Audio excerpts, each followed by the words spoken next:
दूसरा cell revise करते हैं नीचे। ओके सो हमने अभी पढ़ा था सेल, ठीक है। आज की शाम की क्लास में हम पढ़ेंगे टिश्यूज, ठीक है। थोड़ा रिवाइज करते हैं। ये मान लो आपका सेल है, ओके। सेल के बाहर आपका ये है प्लाज्मा मेम्ब्रेन, पीएम, जिसको आप सेल मेम्ब्रेन भी कहते हो।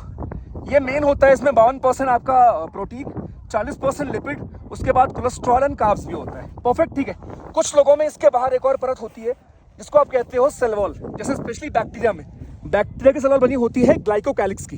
ध्यान रखना, बैक्टीरिया एक प्रोकैरियोटिक सेल है, और प्रोकैरियोटिक और यूकैरियोटिक से याद रखना कि प्रोकैरियोटिक में न्यूक्लियोइड होता है, यूकैरियोटिक में न्यूक्लियस होता है और अंदर मेम्ब्रेन्स होती है। परफेक्ट, ठीक है।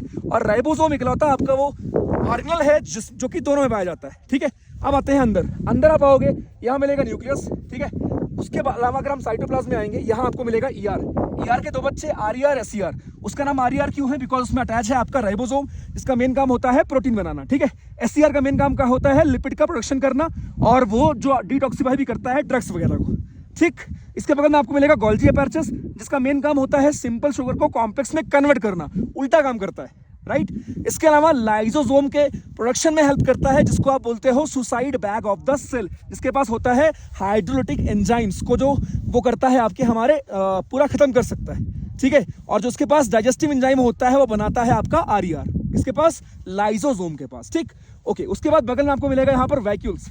वैक्यूल्स के बारे में खास बात, एक सवाल बार बार आता है हमारे सीरियस एनडी में कि वैक्यूल्स क्या एनिमल में भी होता है? हाँ होता है, लेकिन छोटा होता है, ठीक है। प्लांट सेल का लगभग 80 से 90% एरिया वैक्यूल कवर कर लेता है अकेले, ठीक। वैक्यूल के बगल में आपको मिलेगा यहाँ पर, वैक्यूल का मेन काम क्या होता है कि स्ट्रेंथ प्रोवाइड करना या रिजिडिटी प्रोवाइड करना, राइट। उसके बाद बगल में आपको मिलेगा प्लास्टिड, सबसे इंपॉर्टेंट, ठीक। प्लास्टिड के पास खुद का डीएनए और खुद का राइबोसोम होता है। अब सोचो इसके पास खुद का राइबोसोम होगा, वो खुद का प्रोटीन बना पाएगा, ठीक।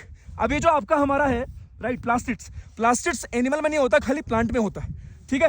उसके बाद प्लास्टिड्स के 3 पार्ट हैं आपके हमारे, क्लोरोप्लास्ट, क्रोमोप्लास्ट और ल्यूकोप्लास्ट। ल्यूकोप्लास्ट होता है कलरलेस, उसके 3 बच्चे, ठीक। एमाइलोप्लास्ट, एलायोप्लास्ट और एलिरोप्लास्ट। जो आपका एमाइलोप्लास्ट है वो स्टोर करता है स्टार्च को, जो आपका एलिरोप्लास्ट है वो स्टोर करता है ऑयल को, ठीक, या फैट को, एंड तीसरा आपका जो है हमारा वो स्टोर करता है प्रोटीन को। तो ये प्लास्टिड्स याद रखना। उसके बाद माइटोकॉन्ड्रिया, बचपन से कुछ याद हो ना हो ये याद होता है, इसको हम बोलते हैं powerhouse of the cell.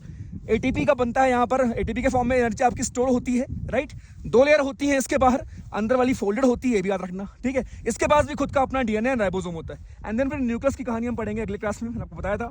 And आज शाम को हम पढ़ेंगे इन्हीं सेल्स जब आपस में मिल जाते हैं कई सारे तो बनाते हैं टिश्यू, जहाँ पे हम प्लांट टिश्यू, एनिमल टिश्यू दोनों